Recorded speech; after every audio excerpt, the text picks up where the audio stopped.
Yesterday was Remembrance Sunday, and we all remembered the 37 million men who were killed, men and women, who were killed during the First World War.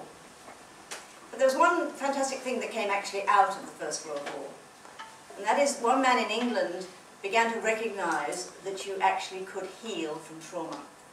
Some of you will know that that was William Rivers, and that he worked with those shell-shocked victims in hospital. And he discovered that if he invited them to actually talk about, feel about, remember, recall horror of what they had been through, that if they did that, then that they actually got better, and that the symptoms of shell shock were actually removed.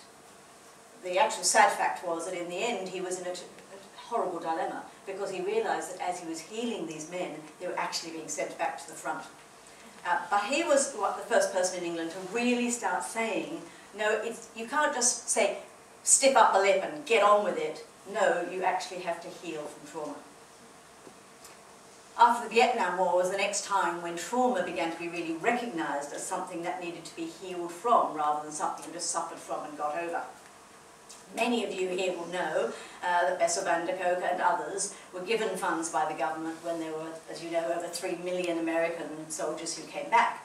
And of course it was costing the government a fortune having to pay for all their sickness benefits, so they wanted to find out how they could help all these men who were suffering, again, from shell shock. And so it came about that in the DSM-3 we had the post-traumatic stress disorder recognised, and people began to recognise that there was something called trauma that you needed to heal from. And from that, from the work of people like Bessel, they began to recognise that the adults who'd been abused as children were actually suffering from the same symptoms. At Heal for Life we talk about trauma rather than abuse. And we do that for several reasons. The first is because, not necessarily the most important, but the first is because abuse has a blaming element to it. It was done to me. And some people can get caught up so much with the blame and the anger and needing to do vengeance, rather than actually concentrating on themselves and their right to heal and the right to get better as the first and most important element to free themselves from their perpetrator. The other reason why we call it trauma rather than abuse is because it is trauma, which the definition of which is more emotion than a person can bear, and to perceive to be life-threatening, which of course is age-appropriate. So what's life-threatening to a 2-year-old is quite different from what's life-threatening to a 25-year-old. And trauma encompasses a vast range of types of abuses. It covers, obviously, sexual, physical and emotional abuse, but it also covers alcoholism, domestic violence, death of a parent, serious early illness. We say that anything that is impacting anyone on the way they are living their life now is a trauma that can be addressed.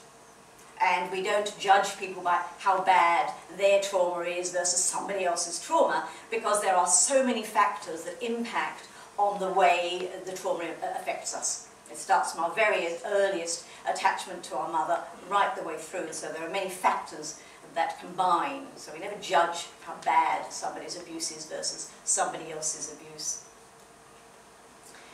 So, completely lost what I was going to say there. I had a very good additional point I was going to make about trauma, and it's gone out of my head. But that's okay. So let me explain to you, and I'll remember it shortly. So let me tell you about myself and why I chose to swap over my life. I was obviously born in England. You can probably tell, a little twang of Australianism, but I sound more English with every moment I spend in London. And from the age of 0 to 19, I was sexually abused and also suffered from SRA. So I managed to suppress that, as so many people do, and as many of you would know, trauma, that's what I was going to talk about, trauma is stored in the right brain, in the unconscious brain. Abuse can be remembered in the left brain, but actual moments of trauma, life-threatening moments, are stored in the amygdala, in the right brain. So you never actually remember actual moments of life-threatening trauma. Anyway, I escaped from England and went to Australia, being a much safer place for me to live than actually continuing to live in this country. And there I was very successful, and yes, I had a great time in the film industry, happily married, had children, and everything was great. Then at the age of 50, as happens to so many people when their children grow up, I had something that triggered me, and I then started remembering my own abuse as a child. And had suffered, as any other survivors here will know, suffered from panic attacks, nightmares, became fairly dysfunctional, went to a wonderful psychologist who was the most incredible help to me and supported me, and through her I began to recover my memories of what actually had happened in my childhood. As I was going on this journey, I was a kind of, intelligent, middle-class, fairly wealthy woman, so I looked around for sort of good other support services and how I could connect with other people who'd been abused and how I could learn more about what had happened to me and how that could be of benefit. And I couldn't find any organisations for survivors. I couldn't find anyone who was talking to anyone else about abuse and trauma. And I found that very isolating, and I felt very alone. And also at that time was when the Forced Memory Association was starting, and people were talking about recovered memories, and oh, you can't really recover memories, and all the nonsense has now been disproved by neuroscience, thank God, so that bit of energy has gone. But it meant that in the end I wrote to a newspaper and said, look, I've recovered memories of my own child abuse, and I'm not a good enough actress to have ever these had to be real.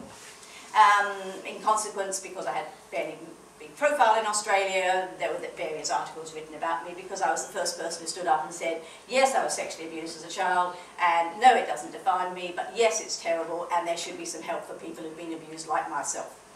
And I got thousands of letters from people saying, I'm a survivor, thank God you're speaking up. You're the first person who said it's not okay, this forced memory stuff. It's not okay, and it's very, very hurting to us. So out of that I formed a national association called ASCA, and we set up groups all over Australia, so with the idea that survivors could come together, talk together, share together, validate each other. And also in that journey, we found God, because a lot of my abuse was actually in churches. And therefore I had a somewhat complex relationship with God, and I decided that what I needed to be was a priest. However, I went off to college, and because again there was more publicity about me becoming a priest, I was commissioned to write 2 books. Very bad idea at the age of 50 to go to theological college and think you can study full-time and write 2 books. I discovered fairly quickly that this was a mistake.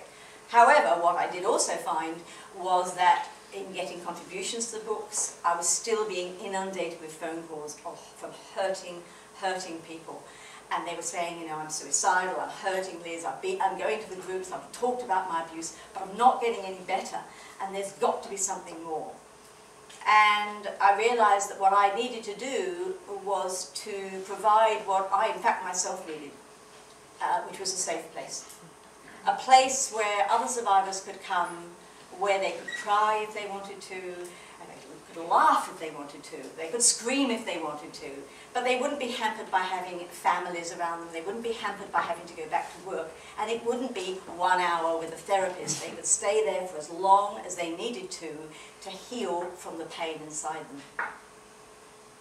So we sold up our house and everything we had in Sydney, sold up the business, because I have a wonderful husband, I have to tell you. Sadly he's not with us today, but he's quite amazing. And we built Heal for Life, then called May Maori. And that was fantastic, and people came and they felt and they let go of their suffering, and they were allowed to express their pain, and they felt validated. But quite early on I realised we actually had to develop something more, and I was finding that survivors, we were all saying the same thing in terms of what we needed in terms of healing. That what we needed to do was actually let out the pain inside us. We needed actually to feel and release what had happened to us, and we needed some sort of program. So with our first counsellor, Margaret Williams, we devised a program. And that program, the basis of it, still is how we run the program today. And that's on Monday and Tuesday. We invite people through their right brain, through imagination, through visualization, through creativity, to connect with the trauma that they're there to deal with. On the Monday and Tuesday, people go really deep down inside themselves, and a lot of talking, a lot of connecting, a lot of acknowledgement, a lot of allowing themselves to feel. Then on the Wednesday, we have a day which is called Joy Day. Because one of the sadnesses about child abuse is that people actually don't feel safe to be happy. It's one of the saddest things for me on a Wednesday when people say, I don't know how to be happy, and I'm really scared of it, and they actually don't want to have fun. And we often have birthday parties, and we say to people, just for 30 seconds, find joy. Because if healing isn't about finding joy, it's a bit of a waste of time. If healing is just about agony, fear, anger, whatever, you know, let's all forget it. For me, the whole point of healing is to find life joyful. So that's what Wednesday is about. And it's a quite extraordinary day. People do things that they've never been allowed to do before. Then on Thursday, we do a lot of our own version of transactional analysis, people understanding the parental influences, the adult self, the child self. But we're bringing them back into their adult space because, as many of you here will know, working and really dealing with your trauma is something that has to be done in an incredibly safe environment, and it has to be something that you can't let people leave still in any sort of a childlike state. You've got to bring them back into an absolute adult space. So from the end of Wednesday, Thursday, Friday, the whole energy is about no more thinking about what happened to you as a child. This is now how's that impacting on your life today? What are you needing to do to change what's happening for you? So Friday is attachment style. It's recognizing the way that we relate to people is all part of how we were parented. And so they leave on a Friday, and we run programs now for children from 7 to 11, 12 to 16. We run 3-week-long programs for 16 to 25-year-olds. That's because of this teenage brain. We need to make sure they're safe. We need more time to allow them to get into their emotions. They're more vulnerable. We just need that 3 weeks. And then we run adult programs, again for 5 days.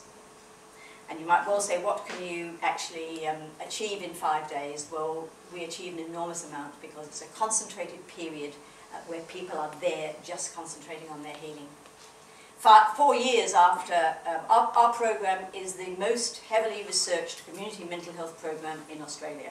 It has been researched against every validated health measure.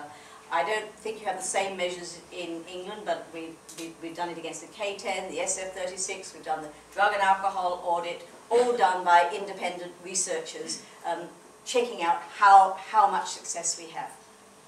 The K10, which is the measure we use, that doctors use when deciding whether someone needs a psychologist, so it measures the level of mental illness of a person. After one 5-day program, 6 months after one 5-day program, we have a 45% reduction on people who would be considered now to have a mental illness, a serious mental illness. So we've almost halved the people who would still be considered to have a serious mental illness. 4 years after our program, because so far we've got a longitudinal study, but we haven't yet to go. I want to do a 10-year one, because I reckon if you've healed from a mental illness for 10 years, it can be considered permanent. But 4 years isn't quite yet long enough, but we're going to do that in 2 years' time.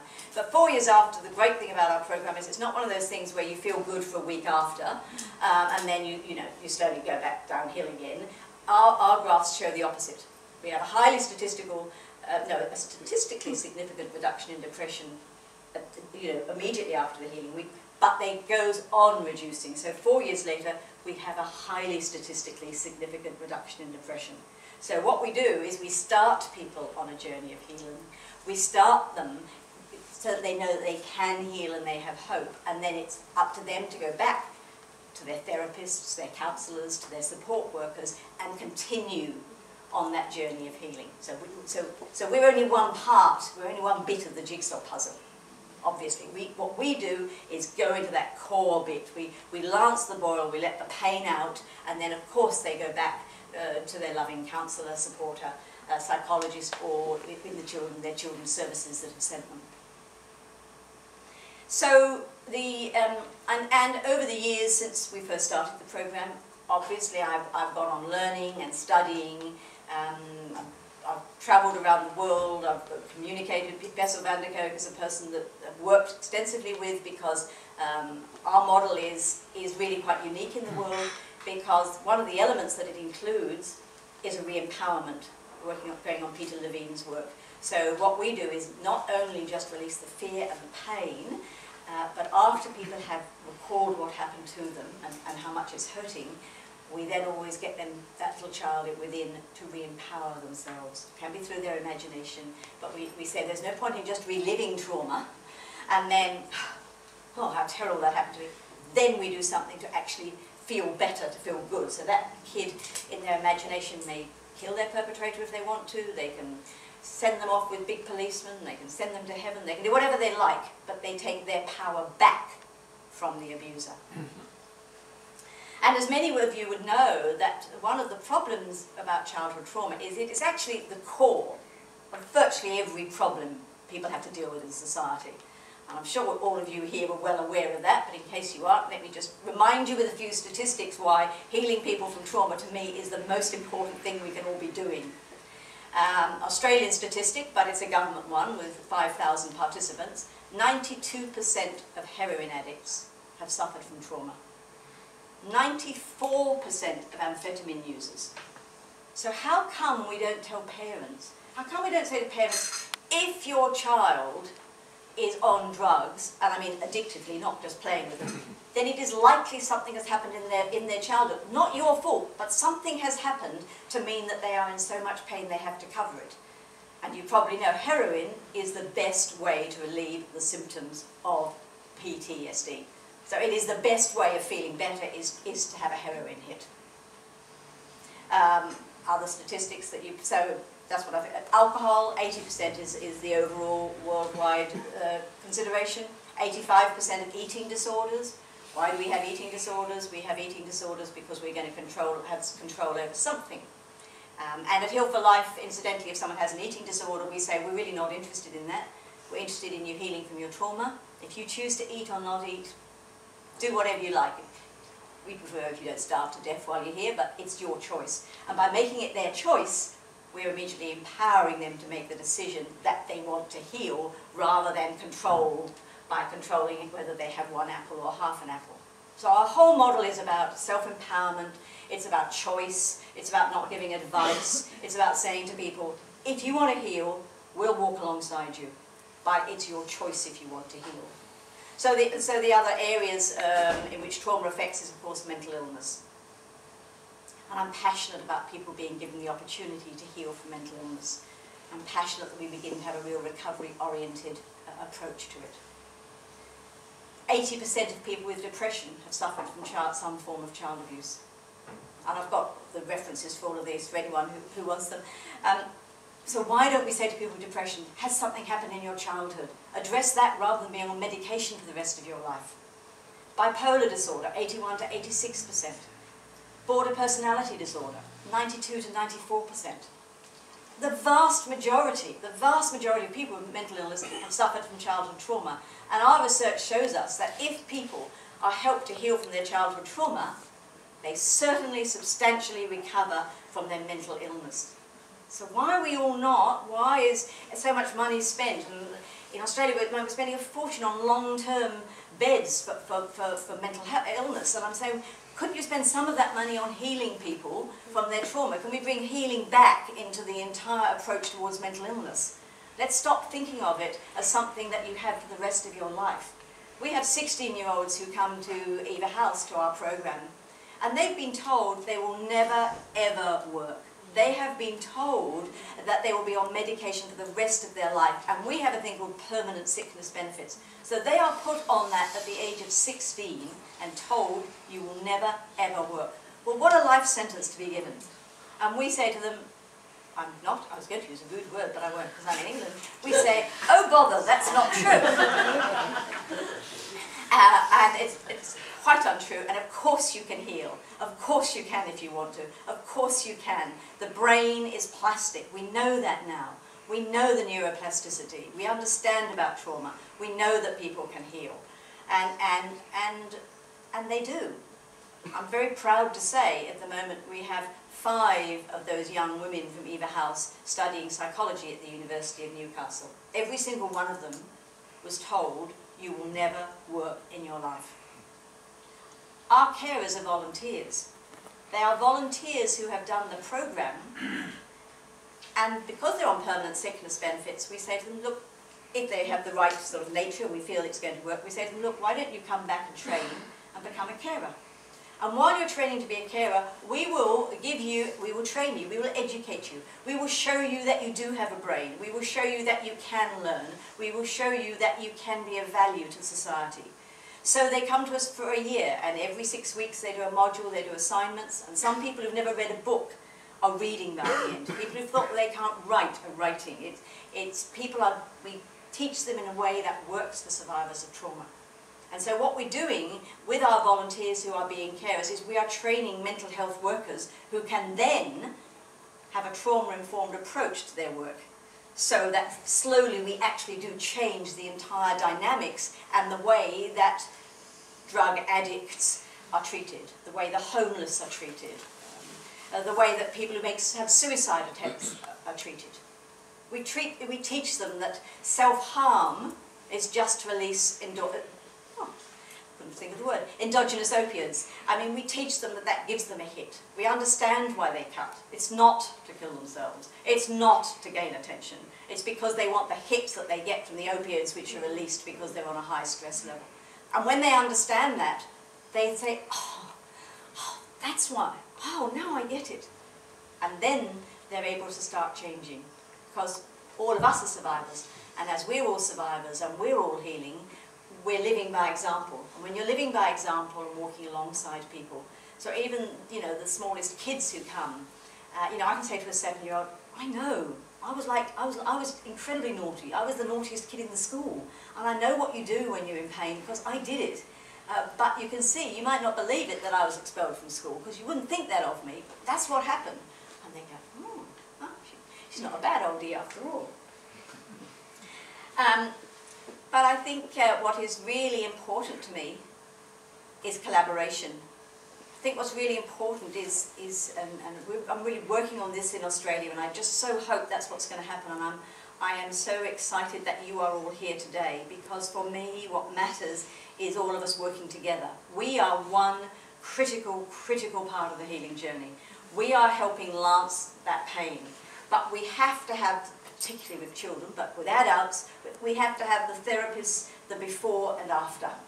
As the psychologists and psychiatrists who send their clients, or suggest to their clients, because no one can send anyone to us, people have to choose to come. But as they say, we save them years of having them in therapy, because we get into the hard stuff, get rid of it, and then the therapeutic relationship can have a real meaning and help as people go ahead. It's so important to me, this empowering, encouraging people to heal from their abuse, to empower people to know that because you've got depression, because you've got bipolar, because you're an alcoholic, these are all just symptoms of childhood trauma. For me, there is nothing more important in this world, and the way that we can all change the world is by encouraging people to heal and recognizing the brain has been damaged. You cannot get over childhood trauma, as many of you here would know. But it is not a life sentence. It is not something you have to live with for the rest of your life. I keep reading it in the newspapers. This person, they will never change. That is nonsense. Everybody can heal from their childhoods. Everybody. And I know that all of you here are working on that same premise. And we're just here to say that this program has evolved first from intuition and then from knowledge of neuroscience. And any of you can use any part of it. Look at any of our literature, you are more than welcome. This is not like, we've got this funny magic thing and, come along and do it. Our program is for all people, whatever gender, sexual preference, religion. It's for everybody. Anybody who wants to heal has access to it. In Australia, and hopefully we'll be doing in Britain, we do training for organisations in trauma-informed care. So we change whole organisations' dynamics, the way they work with their clients. We change it so there's a walking alongside model, so that it is helping people and not giving advice and not being this sort of welfare dependent, this poor person is coming and I have to help them. We say that's nonsense. Don't treat them like that. Treat them as a highly intelligent person who happens to got a problem and help them solve that problem. I could go on forever, but I'd perhaps better not. And perhaps it's a really good moment for me now to stop. You can hear that I'm very passionate about what I do, and I'm so pleased that everybody's here. and I think it is really, really exciting, and I do believe that now is the chance to really make changes in the entire area of child abuse. You know, now is the moment when everyone's becoming aware of it, and although there's already a backlash, if we all stand together and say survivors of child abuse, survivors of childhood trauma need help, they deserve help, and they have to be helped to heal, and we have to have the funding and the money and the resources to do it, I think we'll make the world a much, much happier place. So I'm really, really happy to be here today. And now I'd like to introduce you to Jane. So wonderful to come here and see Jane, who was living on the property with us up until May, who is just going to give you a bit of tell you about her own experiences, particularly if I give you the microphone.